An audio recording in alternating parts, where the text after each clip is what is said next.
I'm going to take the concept of a fattoush salad, which is a Middle Eastern salad with Lebanese bread throughout it. And I'm going to change it up slightly by adding some pita bread and some halloumi. This is super delicious. The first thing we need to do is crisp up our pita bread and warm through our halloumi. So with these little pitas, I'm just going to break them up into smaller chunks. And when it's torn, I just think it looks so much better and it tastes better too because of the textures. So for the halloumi, I've got a big chunk of Greek-style halloumi, and again, you can chop it, but it just looks so good when it's mixed with the salad if torn up. So tear that up into little pieces. And the great thing about halloumi is after it's been baked in the oven, it still holds its shape, which is great for a salad. To this, a good glug of olive oil, so a good drizzle over the bread and the halloumi, about a tablespoon or so. A tiny bit of salt, not too much salt because the halloumi is salty enough. It's just more for the bread. And then some spices. I have some allspice here, a little sprinkle, and my favourite dried herb, which is oregano. Now you want to get your hands in here and just give everything a nice toss so it's evenly coated.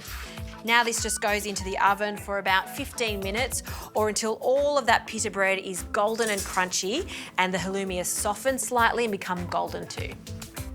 All right, while the halloumi and pitas are cooking in the oven, let's get on to a very quick dressing. So in a bowl, a little bit of garlic. I like some honey for this because as we know, honey and halloumi, the best combination, along with lemon. So I'm going to use a little of the zest and we need the acidity of the juice. So we'll use about half of this lemon because it is quite large and quite juicy. So we'll just cut that in half and I'll use my nifty juicer just to get as much juice out as possible. Look at that, so juicy. You could also use some vinegar here if you didn't have a lemon on standby. And just to give it a bit of warmth and heat, I like the addition of some chilli. Now this is just one long red chilli. I've taken the seeds out so it's not too hot. And what I like to do is just cut them into strips and then we'll just finely chop it. You could substitute this long chilli for just some dried chilli. It works a treat too. Okay, that can go into the bowl.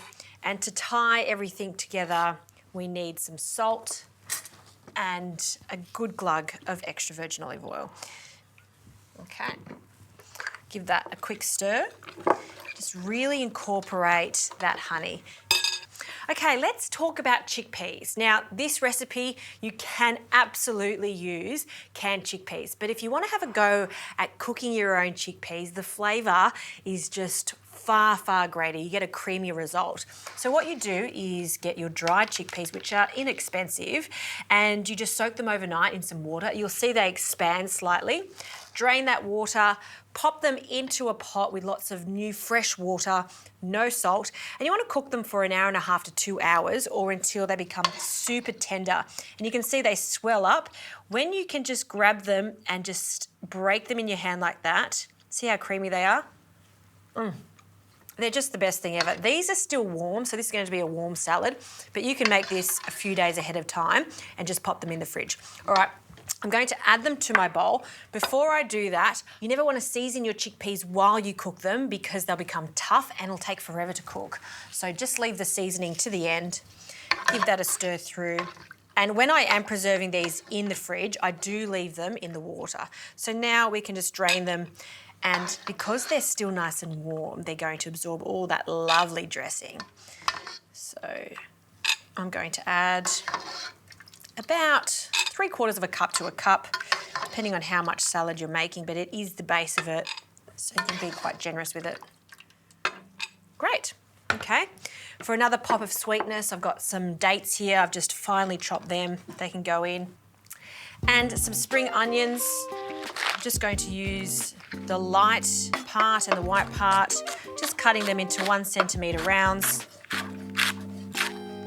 Okay, pop that in. And then some herbs. I like the combination of mint and parsley.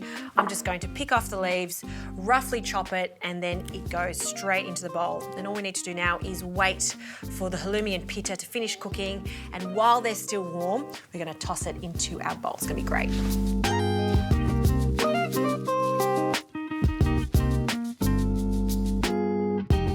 smells so good in here because of the oregano and allspice that we've used on the pita and halloumi.